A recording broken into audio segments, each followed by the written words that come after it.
உன்னத பாட்டின் புத்தகம் 8ஆம் அதிகாரம் 5 முதல் 7 வசனங்கள். Songs of Solomon chapter 8 from verse 5 to 7 altogether. தன் நேசர் மேல் சார்ந்து கொண்டு வனாந்தரத்திலிருந்து வருகிற இவள் யார்? கிச்சிலி மரத்தின் கீழ் உம்மை எழுப்பினேன், அங்கே உமது தாய் உம்மை பெற்றாள், அங்கே உம்மை பெற்றவள் வேதனைப்பட்டு உம்மை பெற்றாள். நீர் என்னை உமது இருதயத்தின் மேல் முத்திரையைப் போலவும் உமது புயத்தின் மேல் முத்திரையைப் போலவும் வைத்து கொள்ளும். நேசம் மரணத்தைப் போல் வலிது, நேச வைராக்கியம் பள்ளத்தாக்கு போல கொடிதாயிருக்கிறது. அதன் தழல் அக்னி தழலும் அதன் ஜுவாலை கடுஞ்சுவாலியுமாயிருக்கிறது. திரளான தண்ணீர்கள் நேசத்தை அவிக்க மாட்டாது, வெள்ளங்களும் அதை தணிக்க மாட்டாது. ஒருவன் தன் வீட்டிலுள்ள ஆசைகளெல்லாம் நேசத்துக்காக கொடுத்தாலும் அது முற்றிலும் அசட்டை பண்ணப்படும். தேவன் தாமே இந்த வசனத்தை ஆசீர்வதித்து நம் அனைவரோடும் கூட பேசுவாராக. சாலமோனின் உன்னத பாட்டு சாலமோன் ராஜாவினாலே எழுதப்பட்ட ஒரு பாடலாக காணப்படுகிறது. சாலமோன் இந்த உலகத்தில் காணப்பட்ட மிகப்பெரிய புத்திசாலியான ராஜா, ஞானமுள்ள ராஜா. தேவன் தாமே அவனை ஞானத்தினாலே ஆசீர்வதித்தார். ஐஸ்வர்யத்தினாலே மாத்திரமல்ல, ஞானத்தை கொடுத்து ஆசீர்வதித்தார். ஆகவே அவன் இந்த உன்னத பாட்டை எழுதும்படியாக ஆண்டவர் அவனுக்கு உதவி செய்தார். இதிலிருந்து ஆண்டவர் கற்றுத்தருகிற காரியங்களை நாம் கற்றுக்கொண்டு தேவனை ஆவியோடும் உண்மையோடும் கூட நாம் ஆராதிப்போமாக. இங்கே நாம் பார்க்கும்பொழுது தன் நேசர் மேல் சார்ந்து கொண்டு வனாந்தரத்திலிருந்து வருகிற இவள் யார், இவள் யார் என்று சொல்லி கேட்கிறார்கள். 4ஆம் வசனத்தில் பார்க்கும்போது, எருசலேமின் குமாரத்திகளே, எனக்கு பிரியமானவளுக்கு மனதாக மட்டும் நீங்கள் அவளை விழிக்க பண்ணாமலும் எழுப்பாமலும் இருக்க உங்களை ஆணையிடுகிறேன். அப்படி என்று பார்க்கும்பொழுது the daughters of Jerusalem, the daughters of Jerusalem, எருசலேமில் இருக்கக்கூடிய குமாரத்திகள் அவர்கள் நின்று கொண்டு பார்க்கிறார்கள். இங்கே கற்பனையாக சொல்லப்பட்டிருக்கிறது. எருசலேமின் குமாரத்திகள் அங்கே நின்று கொண்டு பார்க்கிறார்கள். இங்கே ஒருவள் வருகிறாள். எங்கேருந்து வருகிறாள்? வனாந்தரத்திலிருந்து வருகிறாள், வனாந்தரத்திலிருந்து வருகிறாள் என்று சொல்லி நாம் பார்க்கிறோம். இவர்கள் ஒரு கேள்வியை கேட்கிறாள். ஹூ இஸ் ஷீ என்று கேட்கிறாள். யார் இவள்? முதலாவது கேள்வி என்ன? யார் இவள்? யார் கேட்கிறா இதை? எருசலேமின் குமாரத்திகள், எருசலேமின் குமாரத்திகள் கேட்கிறார்கள். இவள் யார் என்று கேட்கிறார்கள். யாரை பார்த்து கேட்கிறார்கள்?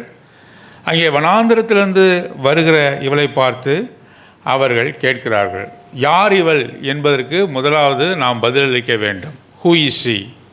யார் இவள்? யார் இவள் என்று சொல்லும்பொழுது யார் என்று சொன்னால் அவள்தான் மணவாட்டி. She is the bride. அவள்தான் மணவாட்டி. மணவாட்டியாகிய சபை, மணவாட்டியாகிய நாம் ஒவ்வொருவரும். நாம் மணவாட்டி, அவர் மணவாளன். He is the bridegroom. அவர் Lord Jesus Christ is our bridegroom. We are is bride individually. தனிப்பட்ட முறையில் நாம் எப்படிப்பட்டவர்கள்? மணவாட்டியாக இருக்கிறோம். அவர் மணவாளனாக காணப்படுகிறார். பாருங்கள், மணவாட்டி தான் ஹூ இஸ் ஷீ என்று கேட்கும்பொழுது அவள் ஒரு மணவாட்டி, மணவாட்டியாக காணப்படுகிறாள். எபேசியர் 5ஆம் அதிகாரம், எபேசியர் 5ஆம் அதிகாரம் 23வது வசனம் 24வது வசனம் வாசிங்க. எபேசியர் 5ஆம் அதிகாரம் 23, 24. Ephesians chapter 5 verse 23, 24.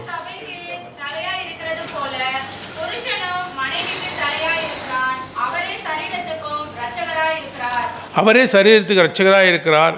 எப்படி ஸ்திரீக்கு புருஷன் தலையாக இருக்கிறாரோ, சபையாகிய சரீரத்திற்கு, சபைக்கு யார் தலையாக இருக்கிறா? கிறிஸ்து. மனைவிக்கு புருஷன் என்று அந்த உதாரணத்தை சொல்லுகிறார். அவர் சபைக்கு புருஷனாக இருக்கிறார் என்று சொல்ல வருகிறார். He is the bride, he is the husband என்று சொல்கிறார். அவர்தான் இரட்சகராக இருக்கிறார். He is the saviour, he is the protector of his bride. அவருடைய மணவாட்டியை காப்பாற்றுகிற அவர்தான் ஃபெய்த்ஃபுல் ஹஸ்பண்ட், உண்மையான புருஷனாக இருக்கிறார் என்று சொல்லி நாம் பார்க்கிறோம்.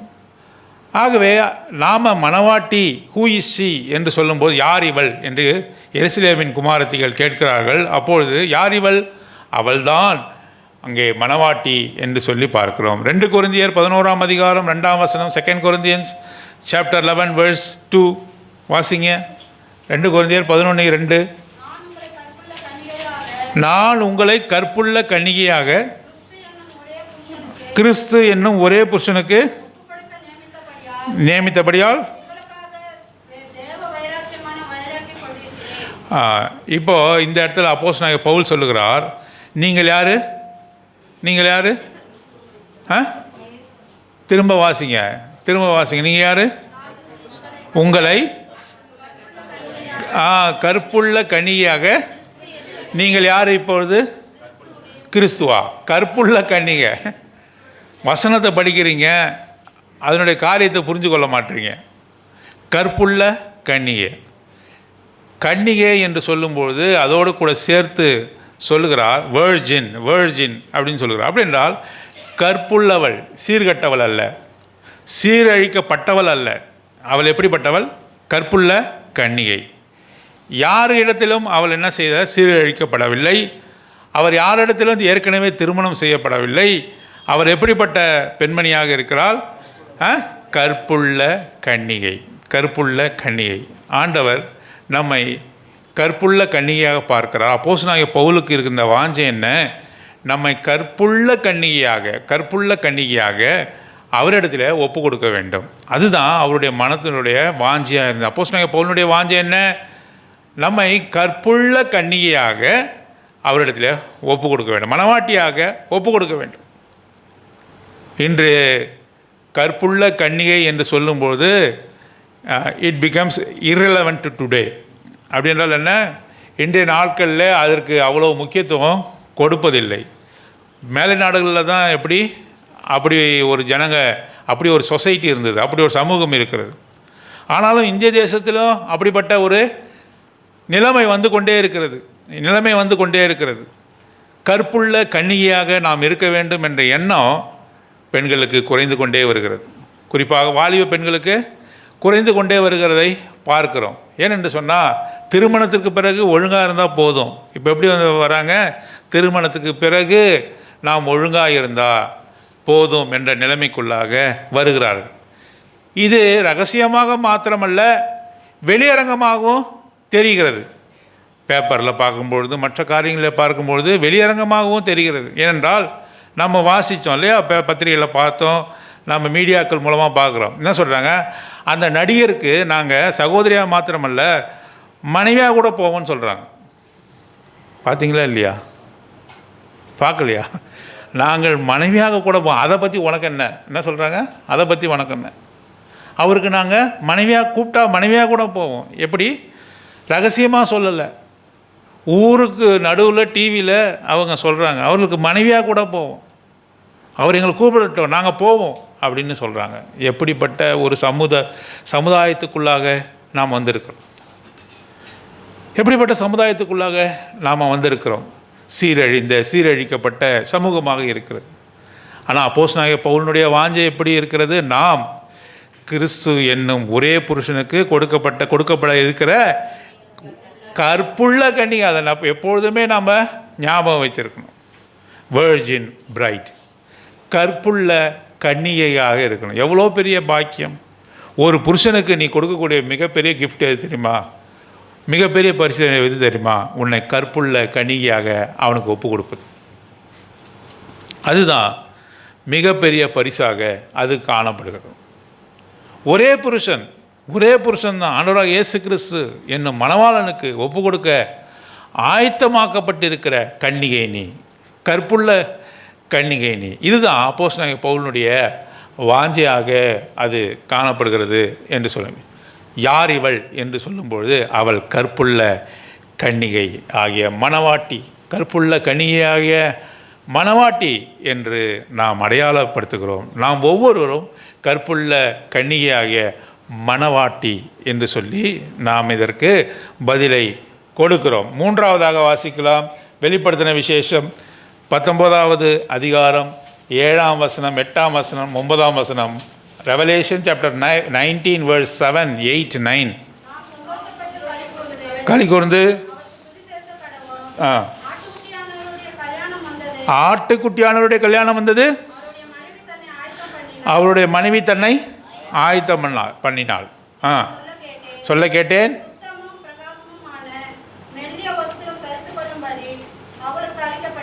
சுத்தமும் பிரகாசமான மெல்லிய வஸ்திரம்.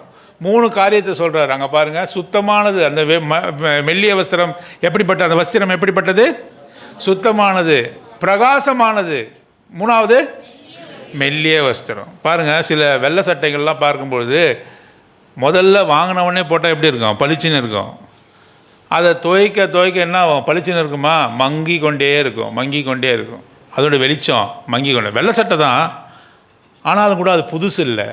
வெள்ளை சட்டை தான், ஆனாலும் கூட அது பிரகாசமானதல்ல. இந்த மணவாட்டிக்கு கொடுக்கப்பட்ட இந்த வஸ்திரம் எப்படிப்பட்டதாக இருக்கிறது? 3 தன்மையுடையதாக இருக்கிறது. அது சுத்தமுள்ளதாக இருக்கிறது. First of all, it is clean. நம்மை குறித்ததான காரியம் என்ன? அது சுத்தமுள்ளதாக இருக்க வேண்டும். 2வது எப்படி இருக்கணும்? It must shineth. அது பிரகாசம் உள்ளதாக இருக்க வேண்டும். 3வதாக என்ற காரியம் என்ன? மெல்லிய வஸ்திரம். மணவாட்டி மணவாளனுக்கென்று அணிய வேண்டிய மெல்லிய வஸ்திரம். மெல்லிய வஸ்திரம் எவ்வளோ பெரிய காரியத்தை சொல்கிறாரு பாருங்க. மணவாளன் அங்கே ஆல்ரெடி ஹி வாஸ் ப்ரிப்பேர்டு. அவர் ஏற்கனவே ஆயத்தப்பட்டு இருக்கிறார். யார் தான் ஆயத்தப்படணும்? யார் ஆயத்தப்படணும்? மணவாளன் எதாவது ஆயத்தப்படணுமா? ஒரு நாளும் ஆயத்தப்பட வேண்டிய அவசியம் இல்லை. மணவாட்டி தான் என்ன செய்யணும்? மணவாளன் இப்போ கூட நம்ம பார்க்குறோம், யார் சீக்கிரமாக கிளம்புவோம் கல்யாணத்துக்கு? யாரை சீக்கிரமாக கிளப்ப முடியும்? ஆயத்தம் பண்ண முடியும்? எனக்கு என்னங்க, ஒரு சட்டை ஒரு பேண்ட்டை போட்டுன்னு நான் வந்துடுவேன்னு சொல்லுவார். மணவாட்டி ஆயத்தப்படுவாங்களா? ஆயத்தப்படவே மாட்டாங்க. நேரம் ஆகும். நேரம் எடுத்துக்கொண்டே இருப்பாங்க. அங்கே வந்த விருந்தினர்லாம் என்ன சொல்லுவாங்க? நீங்கள் போய் முதல்ல சாப்பிட்டு வந்துடுங்க, அப்புறம் வந்து பொண்ணை பார்க்கலாம் அப்படின்னு சொல்லுவாங்க. மணவாட்டி ஆயத்தப்படுவதற்கு அதிக நாழிகை பிடிக்கிறது. அது ஸ்பிரிச்சுவல், ஆவிக்குரிய காரியத்திலும் அப்படித்தான். மணவாட்டி தான் என்ன செய்யணும்? ஆயத்தப்படணும். யாருக்காக ஆயத்தப்படணும்? மணவாளனுக்காக ஆயத்தப்படணும். 2 கொரிந்தியரில் நம்ம வாசித்தோம் 11:2. ஷி வாஸ் எஸ்போஸ்ட் என்று வாசித்தோம். நியமிக்கப்பட்டு இருக்கிறாள். திருமணம் ஒன்றும் முடியல. நாம் எல்லாம் யாருக்கு நியமிக்கப்பட்டிருக்கிறோம்? யாருக்கு நியமிக்கப்பட்டிருக்கோம்? மணவாளனாகிய ஆண்டவராக இயேசு கிறிஸ்துவுக்கு என்று நியமிக்கப்பட்டிருக்கோம். இன்னும் திருமணம் முடிஞ்சதா? இல்லை, நமக்கு இன்னும் திருமணம் முடியல. நாம் எப்படிப்பட்டிருக்கோம்? We are espoused unto him. அப்படி என்றால் அவருக்கென்று நியமிக்கப்பட்ட, நிச்சயதார்த்தம் முடிஞ்சிடுச்சு. நிச்சயதார்த்தம் ஓவர். நாம் நிச்சயிக்கப்பட்டு இருக்கிறோம், அவருக்கென்று நிச்சயிக்கப்பட்டிருக்கோம். இப்போ என்ன செய்யணும்? அவருக்கு ஏற்றவாறு என்ன செய்யணும்? நம்ம ஆயத்தப்படும். அப்போ வெளிப்படுத்தின விசேஷம் 19வது அதிகாரத்தில் நம்ம பார்க்கும்பொழுது அந்த நாள் வந்தது, திருமணத்துக்கான நாள் வந்தது. அப்பொழுது மணவாட்டிக்கு கொடுக்கப்பட்ட வஸ்திரத்தினுடைய தன்மை என்ன? சத்தமாக சொல்லுங்கள். 1 சுத்தமானது, 2வது பிரகாசமானது, 3வது இது வந்து மணவாட்டியே எடுத்துக்கொள்ள முடியுமா? முடியாது. இதை கொடுக்குறவர் யார்? மணவாளன். பாருங்கள், மணவாட்டிக்கான அந்த உடைகளை யார் வாங்கி கொடுப்பாங்க? மணவாளன் வீட்டுக்காரங்க தான் வாங்கி கொடுப்பாங்க. ஏறக்குறைய இஸ்ரவேலினுடைய காரியங்களும் நம்முடைய காரியங்களும் ஒத்திட்டே இருக்கிறது இல்லை? இந்திய பழக்க வழக்கங்களும் இஸ்ரவேல் தேசத்தாரனுடைய ட்ரெடிஷன் அண்ட் கஸ்டம்ஸும் எப்படி இருக்கிறது? அதிகமாக ஒத்திட்டு தான் இருக்கிறது. அவர்கள் குடும்பத்தை அதிகமாக கனப்படுத்துவார்கள், தந்தைக்கு அதிகமாக கீழ்ப்படிவார்கள். இஸ்ரவேலினுடைய சமூக அமைப்பு அப்படியாக தான் இருக்கிறது. நம்ம வேதத்தில் படிக்கிறோம், இப்பயும் அப்படி தான். தந்தை தாய்மாரை கனப்படுத்துவார்கள், குடும்ப ஒற்றுமைக்காக அவர்கள் பிரயாசப்படுவார்கள். வெஸ்டர்ன் கண்ட்ரீஸ், மேற்கத்திய நாடுகளில் அப்படிப்பட்ட ஒரு முறை இல்லை. அவன் தனித்தனியாக வாழ்வான். ஆனால் இஸ்ரேல் தேசத்தில் இன்றைக்கு கூட அவர்கள் குடும்பத்திற்கு அதிகமான முக்கியத்துவம் கொடுப்பார்கள். இந்திய ட்ரெடிஷன்லேயும் கூட கஸ்டம்ஸ்லேயும் கூட எப்படி குடும்பத்திற்கு அதிக முக்கியத்துவத்தை கொடுக்குறோம். ஆகவே இந்த மணவாளன் தான் மணவாட்டிக்கான உடைகளை வாங்கி கொடுப்பது வழக்கம். மணவாட்டி என்ன உடுத்த வேண்டும், எப்படிப்பட்டதான காரியத்தை உடுத்த வேண்டும் என்பதை யார் தீர்மானிக்கிறார்? மணவாட்டி தீர்மானிக்க முடியாது. யார் தீர்மானிக்கிறோம்? மணவாளன், நம்ம மணவாளனுடைய வீட்டாக தீர்மானிக்கிறாங்க எந்த விதமான ட்ரெஸ். மணவாட்டி ஏதாவது ஒரு ட்ரெஸ்ஸை போட்டுன்னு வந்துட முடியுமா? ரிசப்ஷனுக்கு நிற்க போகிறாங்க, ஏதாவது ஒரு ட்ரெஸ்ஸை போட்டுன்னு வந்துட முடியுமா? மணவாளன்ட்டு என்ன பண்ணலாம் சொல்லுங்களேன்? என்ன பண்ணலாம்? கன்சல்ட் பண்ணணும். ஏன்? மணவாளனை உடைய போலவே மணவாட்டிக்கு காம்பினேஷன், கலர் காம்பினேஷன் வரணும். இவர் ஒரு மாதிரி ட்ரெஸ்ஸை போட்டுன்னு வந்து நிற்பார், மணவாட்டி ஒரு மாதிரி ட்ரெஸ் போட்டு வந்தானாக்கா ஃபோட்டோவுக்கு ஒத்து வராது. ஆகவே 2 பேரும் கன்சல்ட் பண்ணணும். 2 பேரும் என்ன பண்ணணும்? அவங்க உரையாடணும். எந்த விதமான உடையை போட்டு கொண்டு வர வேண்டும், நீ எந்த உடையை போடணும் என்று மணவாளனுடைய வீட்டார் முடிவு செய்கிறதை நாம் பார்க்கிறோம். ஆகவே சுத்தமானது, பிரகாசமானது, அப்புறம் மெல்லிய வஸ்திரம் அவளுக்கு கொடுக்கப்பட்டது, நம்ம ஒவ்வொருவருக்கும் கொடுக்கப்பட்டது என்று சொல்லி வாசிக்கிறோம். வெளிப்படுத்தின விசேஷம் 21ஆம் அதிகாரம் 9ஆம் வசனம் 10ஆம் வசனம். Revelation chapter 21 verse 9 and 10.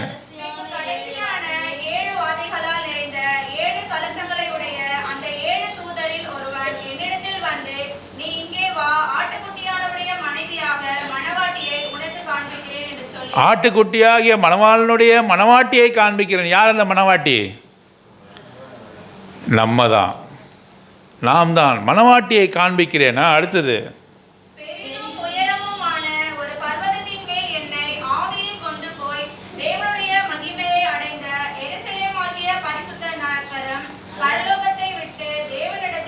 அது பரிசுத்தமாக்கப்பட்டிருக்கிறது. மணவாளன் இடத்துல நாம் சேருகிற நாம் எப்படிப்பட்டவர்களாக இருக்கிறோம்?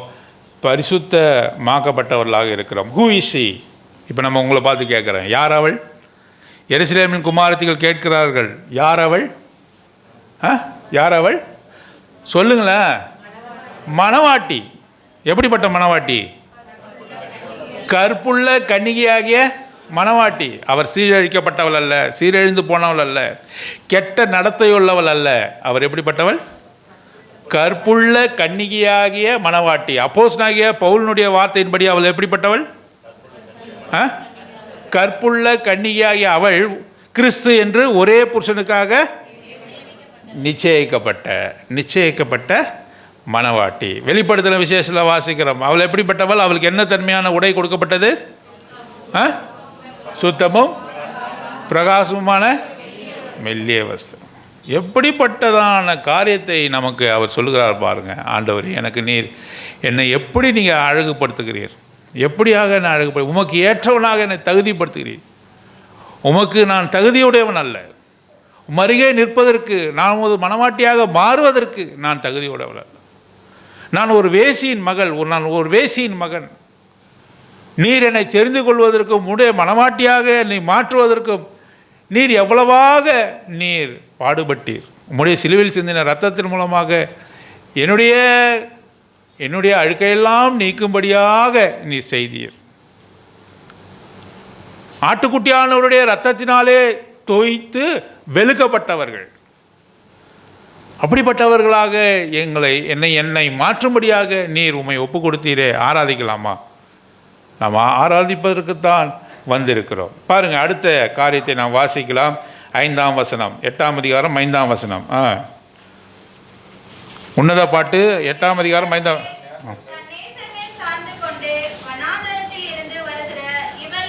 இப்போ இந்த மணவாட்டி எங்கேருந்து வருகிறா? நல்ல இடத்துலேருந்து வரல. எங்கேருந்து வருகிறார்?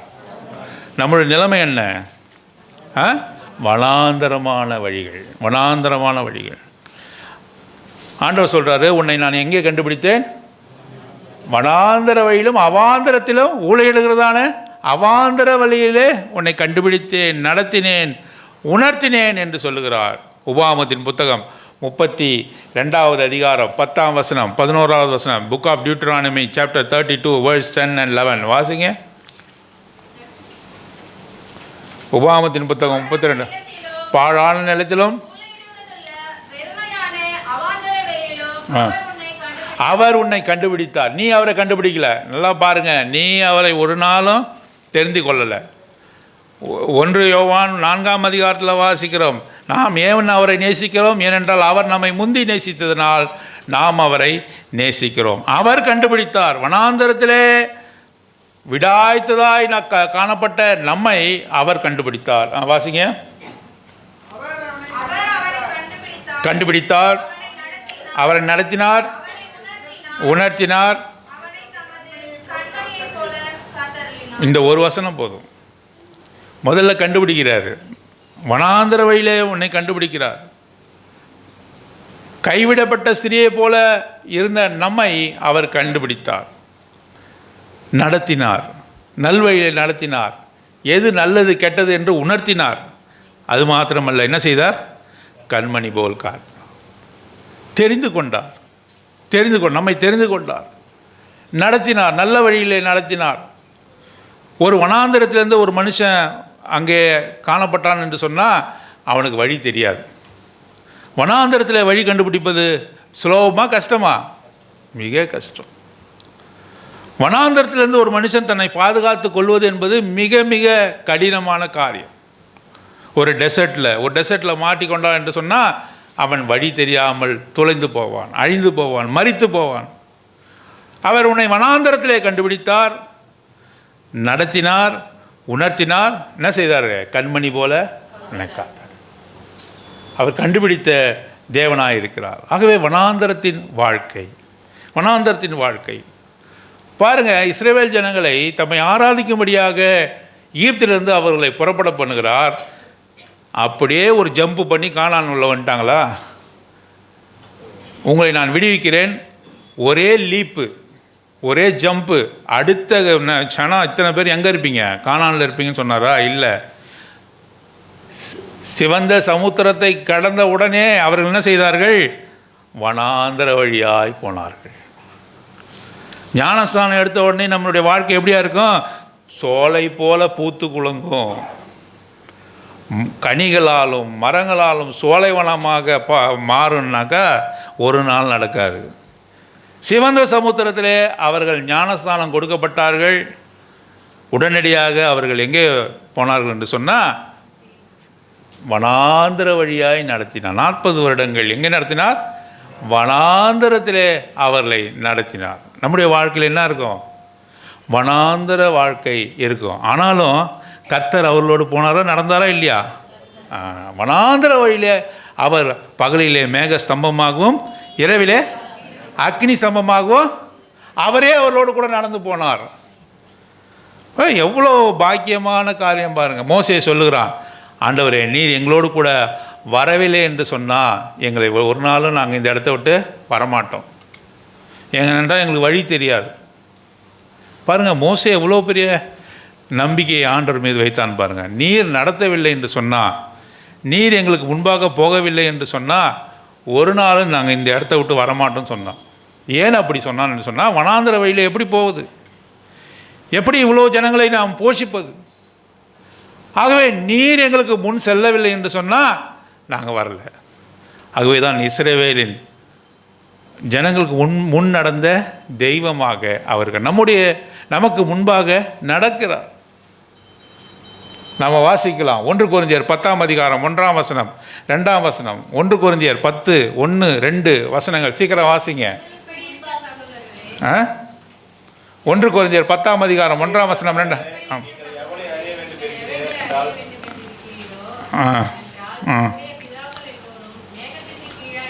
மேகத்துக்கு கீழாக இருந்தார்கள். எல்லோரும் சமுத்திரத்தின் வழியாக நடந்து வந்தார்கள். மேகத்தினாலும் சமுத்திரத்தினாலும் அவர்கள் என்ன செய்யப்பட்டார்கள்? அவரே அவர்களை நடத்தினார். ஞானஸ்தானம் பெற்ற பிறகு, ஆண்டவராக இயேசு கிறிஸ்துவை ஏற்றுக்கொண்ட பிறகு வனாந்தரமான ஒரு வாழ்க்கை. வனாந்தரத்தில் தண்ணி கிடைக்காது, சாப்பாடு கிடைக்காது.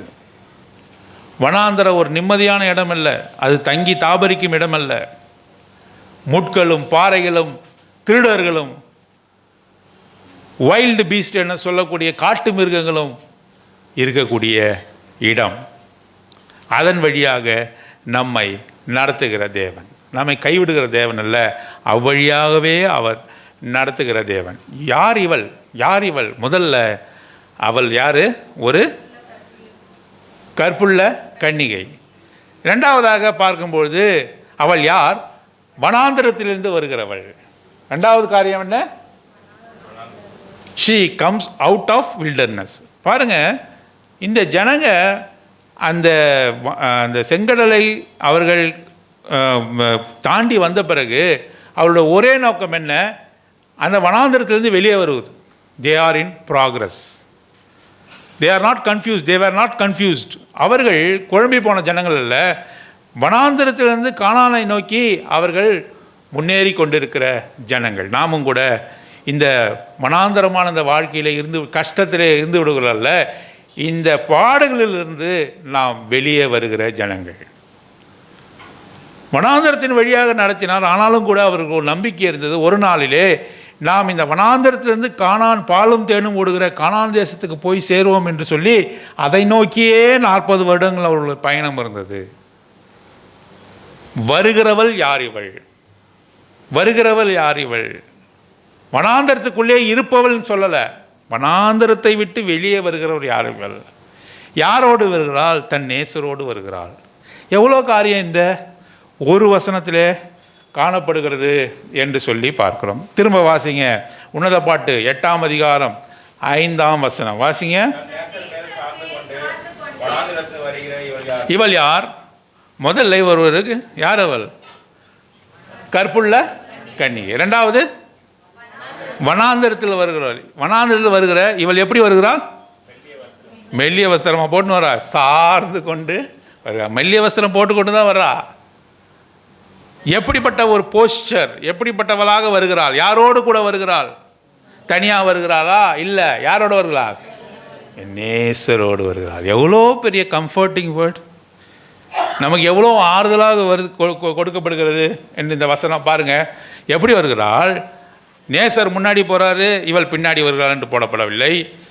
இவள் முன்னாடி போகிறா, நேசர் பின்னாடி வரான்னு போகல. எப்படி வரா? சார்ந்து. யார் சார்ந்துக்கிட்டு வருவா? மணவாட்டி தான் மணவாளன்கிட்ட சார்ந்து கொண்டு வருவா. தோல் மேலே சார்ந்து கொண்டு வருவா. அப்படின்றால் எவ்வளோ பெரிய நியர்னஸ் அது குறிக்கிறது என்று பாருங்கள், ப்ராக்சிமிட்டியை குறிக்கிறது என்று பாருங்கள். அப்போது இந்த மணவாளனுக்கும் மணவாட்டிக்கும் அந்த வனாந்தரத்துலேருந்து வரும்பொழுது அவர்களுக்கு என்னது? ரொம்ப நெருக்கம் ஏற்பட்டிருக்கிறது. ரொம்ப நெருக்கம் ஏற்பட்டிருக்கிறது. ஆகவே இவள் என்ன செய்கிறாள்? மணவாளனுடைய தோளின் மீது எப்படி வருகிறாள்? இது எருசலேம் குமார்த்திகள் பொறாமையாக கூட வந்திருக்கும்.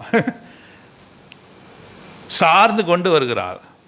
இது 3 காரியத்தை நமக்கு உணர்த்துகிறது. சார்ந்து கொண்டு வருகிறாள் என்று சொல்லும்பொழுது அது 3 காரியத்தை அது உணர்த்துகிறது என்று சொல்லி பார்க்கிறோம். முதல்ல இப்படி தோளில் சாயும்படியாக அந்த மணவாளன் மணவாட்டிக்கு அனுமதி கொடுத்திருக்கிறார். அனுமதி இல்லாமல் மணவாளனுடைய தோளில் சாய முடியுமா? முடியாது. அப்போ பேரன்பு கொண்டு மணவாட்டியை நேசித்த நிமித்தமாக தனது தோளிலே சாயும்படியான காரியத்தை மணவாட்டிக்கு அவர் கொடுத்திருக்கிறார். ரெண்டாவது, யார் சார்ந்து கொண்டு வருவா தெரியுமா? யார் ஸ்டிக்கை வச்சுக்கிட்டு வருவாங்க? நடக்க முடியாதவங்க தான் வருவாங்க.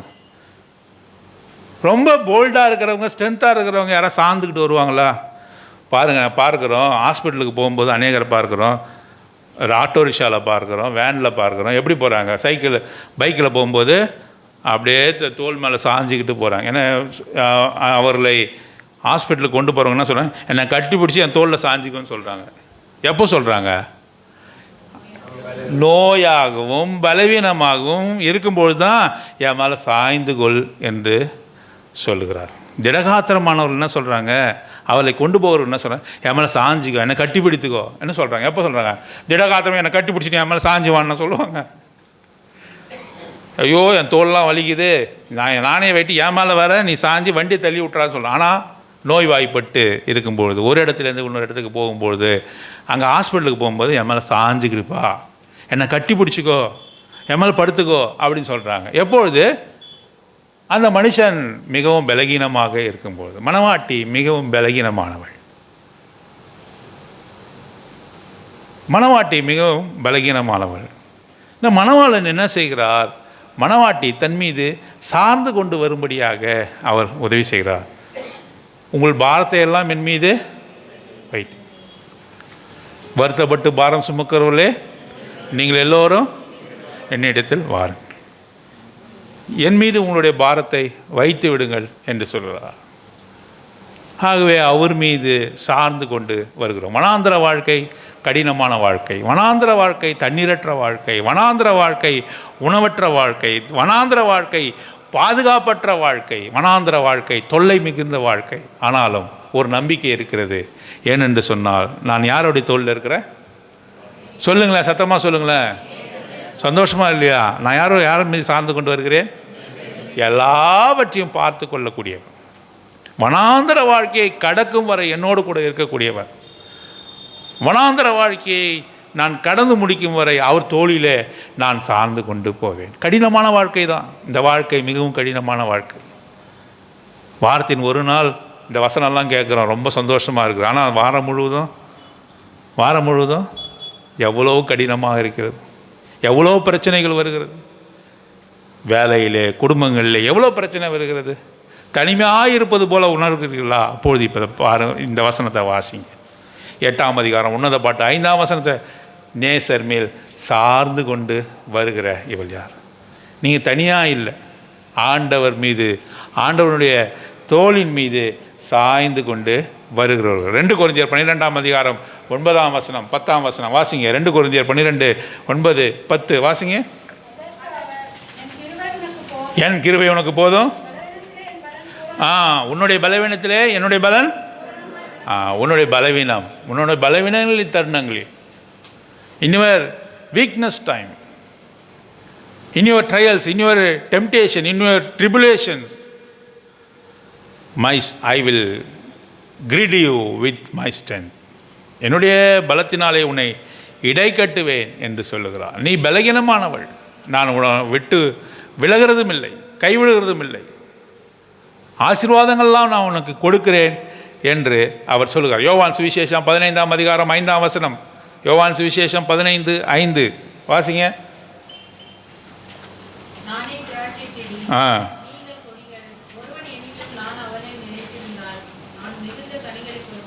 இந்த திராட்சை கொடி யார் மீது சார்ந்திருக்கணும்? செடியின் மீது சார்ந்திருக்கணும். அப்பொழுது தான் என்ன செய்ய முடியும்? கனி கொடுக்க முடியும். 1 பேதுரு 5ஆம் அதிகாரம் 10ஆம் வசனம். 1 Peter chapter 5 verse 10 வாசிங்க.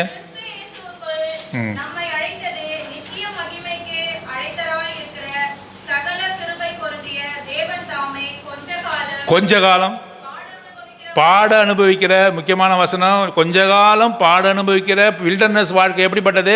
நித்தியமாக உபத்திரவமா? வனாந்திர வாழ்க்கை நித்தியமான ஒரு வாழ்க்கையே இல்லை. கொஞ்ச காலம் பாட அனுபவிக்கிற, வாசிங்க. உன்னை சீர்படுத்தி, ஸ்திரப்படுத்தி, பலப்படுத்தி நிலைநிறுத்துவார். எத்தனை விதமான காரியத்தை சொல்கிறார் பாருங்க. He will perfect you, He will stabilize you, He will settle you என்று சொல்கிறார்.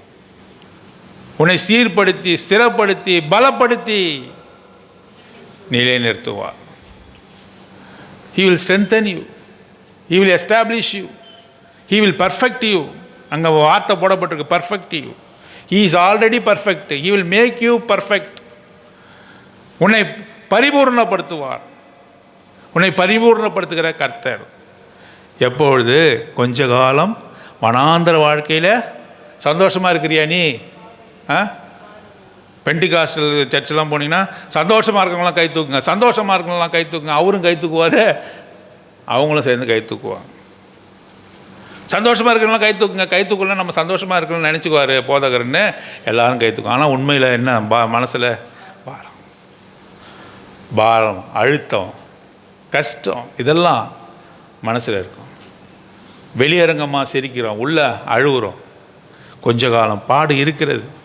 மகனே மகளே, உன்னோடு கூட நான் வனாந்திர வாழ்க்கையில் நான் உன்னோடு கூட நடந்து கொண்டு இருக்கிறேன். நீ என் மீது சார்ந்து கொண்டு இருக்கிறாய். உன்னுடைய பாரத்தை எல்லாம் என் மீது வைத்து விடு. நான் உன்னை ஸ்திரப்படுத்தி, சீர்படுத்தி, நிலைநிறுத்த நான் வல்லவராய் இருக்கிறேன் என்று சொல்லுவோம். யாருக்கு இந்த பாக்கியம்? யாரெல்லாம் கர்த்தர் மீது the blessing will accomplish in the life of who are all the person who are depending upon him. யாரெல்லாம் அவரை சார்ந்து கொண்டு இருக்கிறார்களோ அவர்களுக்கு தான் இந்த ஆசீர்வாதம் என்று சொல்லி பார்க்கிறோம். பாருங்க, 6ஆம் வசனம். 6ஆம் வசனம் வாசிங்க. இருதயத்தின் மேல் நீர் என்னை உமது இருதயத்தின் மேல் என்னை முத்திரையை போல. அவருடைய இருதயத்தில் நான் எப்படி இருக்கிறேன்? முத்திரை. முத்திரை முத்திரை எதற்கு அடையாளமாக இருக்கிறது? Exclusive, sealed. கலெக்டர் ஏன் ஒரு ஒரு ஒரு கட்டிடத்தில் போய் கலெக்டர் போய் அங்கே சீல் வச்சாங்கன்னா யாராவது திறக்க முடியுமா? திரும்பவும் அவர் தான் என்ன செய்யணும்? அந்த ஆர்டரை போட்டு அதை உடைக்கணும். சீல் வைக்கப்பட்டாங்கனாக்கா இது யாருக்கோ சொந்தமானது, இது யாருக்கோ இப்போது உரிமையின் கீழாக இருக்கிறது என்ற அர்த்தம். நீர் என்னை, அவரை சொல்கிறார், அவர் என்னை முத்திரையை போல வைத்திருக்கிறார். அவருடைய இருதயத்தில் வைத்திருக்கிறார். நாம் எங்கே இருக்கிறோம்? அவருடைய இருதயத்தில் அவ்வளவாக நம்மை நேசித்திருக்கிறார். நான் உன்னை உள்ளங்கையிலே வரைந்து வைத்திருக்கிறேன். நீர் என்னை உம்முடைய இருதயத்தில் முத்திரையை போல வைத்திருக்கிறேன். அந்த முத்திரையை ஒருவரும் என்ன செய்ய முடியாது? அவருடைய அது அனுமதி இல்லாமல் உடைக்கவே முடியாது. முத்திரை போடப்பட்டா என்று சொன்னால் அவருடைய அனுமதி இல்லாமல் அதை உடைக்க முடியாது. ரெண்டாவது பார்க்கிறோம், உமது புயத்தின் மேல் முத்திரையை போல வைத்துக்கொள்ளும். உமது புயத்தில், உம்முடைய கரத்தில், உம்முடைய புயம் என்று சொல்லும்பொழுது அது ஷோல்டரை குறிக்கிறது. அதில் முத்திரை அப்படி என்றால் வல்லமை. உமது வல்லமையை தாண்டி ஒன்றும் செய்ய முடியாது. நான் எங்கே இருக்கிறேன்? முதல்ல அவருடைய இருதயத்தில் இருக்கிறேன்.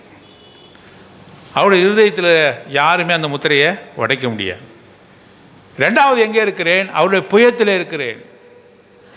ஐ ஆம் இன் இஸ் ஷோல்டர். அவருடைய புயம் எதை குறிக்கிறது? வல்லமையை குறிக்கிறது. புயம் எதை குறிக்கிறது? வல்லமையை குறிக்கிறது. அங்கே நான் முத்திரையை போல காணப்படுகிறேன்.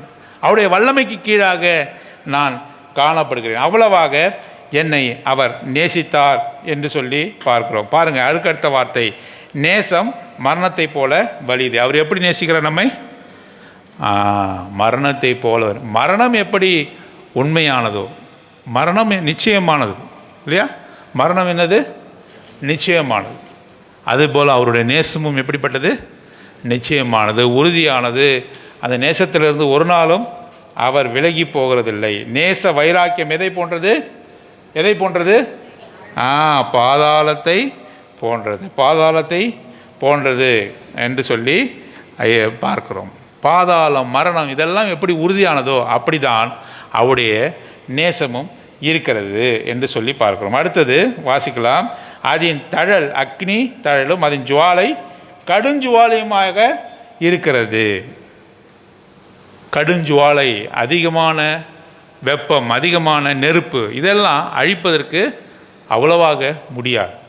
இதெல்லாம் உறுதித்தன்மையை சொல்லுகிறார். அவர் அவ்வளவாக நம்மை நேசிக்கிறார் என்பதை காட்டும் விதமாக இந்த காரியத்தெல்லாம் சொல்கிறார். திரளான தண்ணீர்கள், 7ஆம் வசனம்.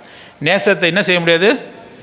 ஆமாம், நீ எவ்வளோ தண்ணியை ஊற்றினாலும் என்ன செய்ய முடியாது? இந்த நெருப்பை அணைக்க முடியாது. ஆப்பிரிக்கா காடுகள்லாம் நெருப்பு பட்டுன்னு சொன்னாக்கா எவ்வளோ தண்ணீர்கள் ஊற்றினாலும் என்ன செய்ய முடியாது? அது எல்லாவற்றையும் எரித்து முடித்து தான் என்ன பண்ணோம்? நிற்குமே. கலிஃபோர்னியாவில் ஒரு காட்டு தீ வந்தது. எவ்வளோ தண்ணீர் ஊற்றுனாங்க, எவ்வளோ மாடர்ன் எக்யூப்மெண்ட்டை வைத்து அதை அவிக்கும்படியாக, அந்த நெருப்பை அவிக்கும்படியாக செய்தார்கள். ஆனால் ஒன்றும் முடியல.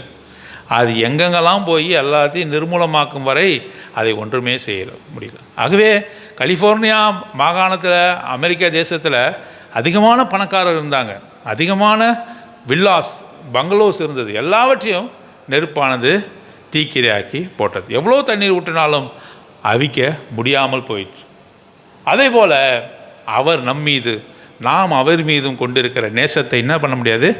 திரளான தண்ணீர்கள் அதை அவிக்க மாட்டாது, வெள்ளங்களும் அதை தணிக்க மாட்டாது. ஆகவே victorious love, that love is victorious love, that love is jealous love. அது வைராக்கியமான அன்பு. ஆண்டோடைய அன்பு எப்படிப்பட்டது? வைராக்கியம். வைராக்கியமான அன்பு என்ன தர்மம் செய்யும்? என்ன செய்யும்? ஒரு கணவன் இருக்கிறான், ஒரு மனைவி இருக்கிறான். மனைவி துரோகம் பண்ணாக்கா கணவன் என்ன செய்கிறான் தெரியுமா? என்ன செய்கிறான்? கொலையே செய்து போடுறான். அது வைராக்கியத்தை காட்டுகிறது. வைராக்கியமான அன்பு. ஆண்டவரை விடுத்து, ஆண்டவரை நீ தெரிந்து கொண்டு, நீ மனவாட்டியாகிய மணவாட்டியாய் உன்னை நிச்சயித்த பிறகு நீர் வேறு விதமான சிந்தை கொண்டு நீ இருந்தாய் என்றால் அவருடைய அன்பு எப்படிப்பட்டதாக இருக்கிறது?